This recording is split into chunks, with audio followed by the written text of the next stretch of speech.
नमस्कार मित्रों, आज युग चिंतन में शरीर को भगवान का मंदिर समझें। शरीर को ईश्वर के पवित्र निवास के रूप में मान्यता देना उचित है। यह तथ्य ध्यान में बना रहे तो शरीर के प्रति निरर्थक मोहग्रस्ता से बचकर उसके प्रति कर्तव्यों का संचालित निर्वाह संभव है। मंदिर को सजाने संवारने में भगवान को भुला देना निरी मूर्खता है, किंतु दिवालियों को गंदा, तिरस्कृत, भ्रष्ट, जीर्ण शीर्ण रखना भी पाप माना जाता है। शरीर रूपी मंदिर को मनमानी बुरी आदतों के कारण रुग्ण बनाना प्रकृति के दृष्टि में बड़ा अपराध है। उसके फलस्वरूप पीड़ा, बेचैनी, अल्पायु, आर्थिक हानि, तिरस्कार जैसे दंड भोगने पड़ते हैं।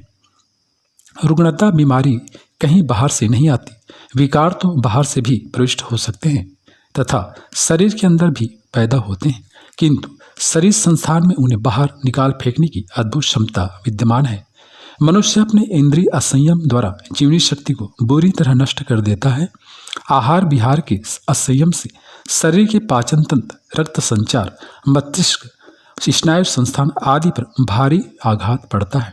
बार बार के आघात से भी दुर्बल और रोगग्रस्त होने लग जाते हैं।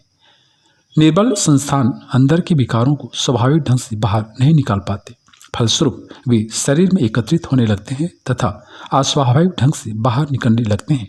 यही स्थिति बीमारी कहलाती है। शरीर को निरोगी बनाकर रखना कठिन नहीं है।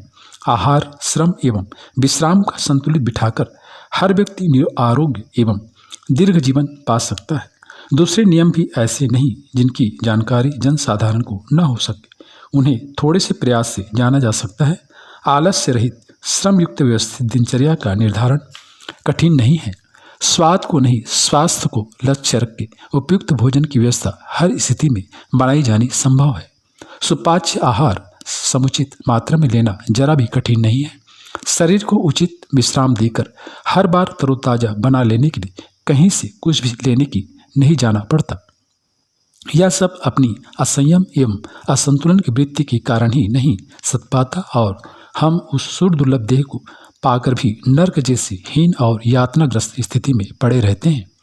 शारीरिक आरोग्य के मुख्य आधार आत्मसंयम एवं नियमितता ही है। इनकी उपेक्षा करके मात्र औषधियों के सहारे आरोग्य लाभ का प्रयास मृग मरीचिका के अतिरिक्त कुछ नहीं है। आवश्यकता पड़ने पर औषधियों का सहारा लाठी की तरह लिया जा सकता है, किंतु चलना तो पैरों से ही पड़ता है।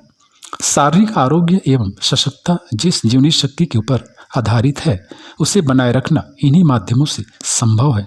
शरीर को प्रभु मंदिर की तरह ही महत्व दें। बचकाने, छिछोरे, मनाव श्रृंगार से उसे दूर रखें। उसे स्वच्छ, स्वस्थ एवं सक्षम बनाना अपना पुण्य कर्तव्य माने। उपवास द्वारा स्वाद एवं अति आहार की दुष्कृत्यों पर अधिकार पाने का प्रयास करें।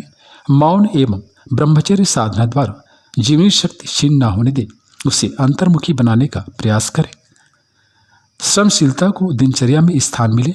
जीवन के महत्वपूर्ण क्रमों को नियमितता के शिकंजे में ऐसा कस दिया जाए कि कहीं विस्खलता न आने पाए। थोड़ी सी तत्परता बरतकर यह मन सब साधा जाना संभव है। ऐसी करके इस शरीर से भी लाभ पाए जा सकते हैं जिनकी संभावना शास्त्रकारों से लेकर वैज्ञानिकों तक ने स्वीकार की है। शरीर की तरह मन के संबंधों में भी लोग प्रायः भूल करते हैं। शरीर को संतुष्ट करने या सजाने संवारने को महत्व देकर लोग उसे स्वस्थ, निरोगी एवं सशक्त बनाने की बात भूल जाते हैं। मन के बारे में भी ऐसा ही होता है। लोग मन को महत्व देकर मनमानी करने में लग जाते हैं। मनोबल बढ़ाने और मन को स्वच्छ एवं सुसंस्कृत बनाने की बात पर ध्यान नहीं जाता। इस भूल के कारण जीवन में कदम कदम पर विडंबनाओं में फंसना पड़ता है। तंदुरुस्ती के साथ मन की दुरुस्ती का भी ध्यान रखना अनिवार्य है। स्वस्थ शरीर में मन विकृत हो तो उद्दंडता, अहंकार प्रदर्शन, परपीड़ा जैसे निकृष्ट कार्य होने लगते हैं।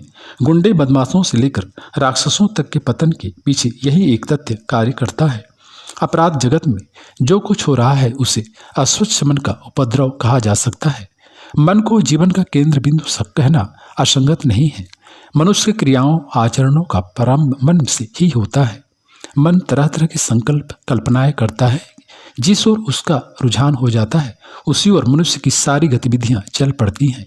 जैसी कल्पना हो उसी के अनुरूप प्रयास, पुरुषार्थ एवं उसी के अनुसार फल सामने आने लगते हैं।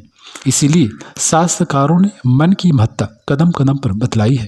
गीताकार ने मन को ही मनुष्य के बंधन और मोक्ष का कारण कहा है। यह कोई अतिशयोक्ति नहीं। एक व्यक्ति अपने थोड़े से स्वार्थ के लिए किसी के प्राण तक लेने में नहीं झिझकता तो दूसरी ओर राजा शिवी ने की तरह परहित में स्वयं अपने अंग काट काट कर देना स्वीकार कर लेता है। एक व्यक्ति पर पीड़ा के लिए बड़े से बड़े खतरा उठाना स्वीकार कर लेता है तो दूसरा परोपकार के लिए भी बड़े से बड़ा बलिदान करने में जरा भी नहीं हिचकिचाता। यह सब भले बुरे प्रसंग मन के ही चमत्कार कहे जा सकते हैं। मन जिधर रस लेने लगे उसमें लौकिक लाभ या हानि का बहुत महत्व नहीं रह जाता।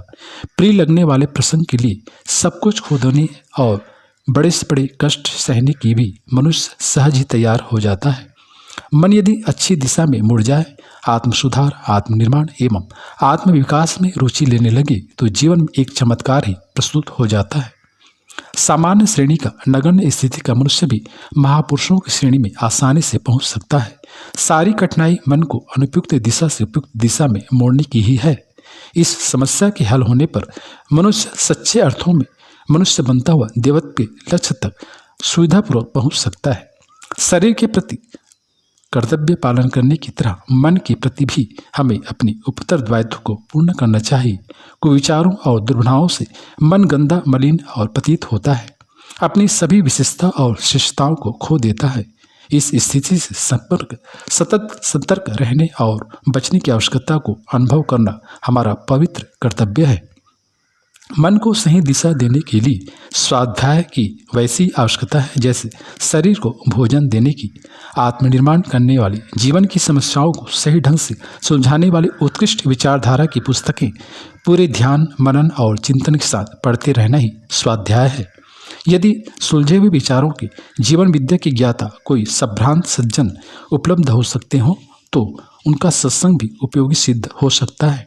यूँ धर्म और अध्यात्म के नाम पर आलस्य, कर्तव्य, त्याग, निराशा, भाग्यवाद, परावलंबन आदि भ्रांतियों को बढ़ाने वाले प्रवचनकर्ता गली गुच्चों में मक्खी मच्छरों की तरह सत्संग की दुकानें लगाए बैठे हैं। उनमें जाने की अपेक्षा न जाना अधिक उत्तम है। इसी प्रकार स्वाध्याय के नाम पर जीवन निर्माण की ज्वलन समस्याओं को सुलझाने में कोई सहायता न देने वाली किन्हीं देवी देवताओं की गुणानुवाद करने वाली पुस्तकों का पाठ करते रहने से कोई वास्तविक प्रयोजन सिद्ध नहीं होता।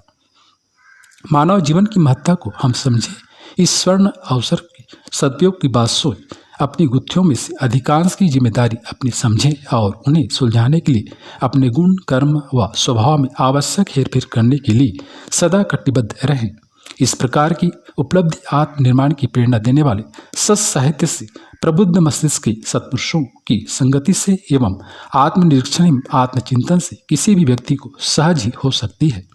मन का स्वभाव बालक जैसा होता है, उमंग से भरकर वह कुछ न कुछ करना बोलना चाहता है।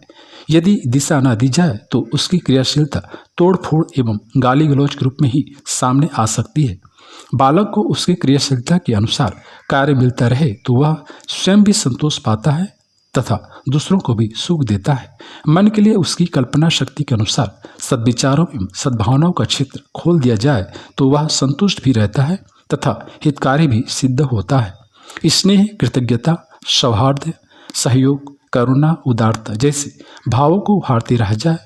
नीति, निष्ठा, सक्रियता, श्रम, ईमानदारी, सेवा, सहायता आदि के विचारों को बार बार दोहराया जाए तो मन में कुविचारों और दुर्भावनाओं का जगह भी न मिलेगी।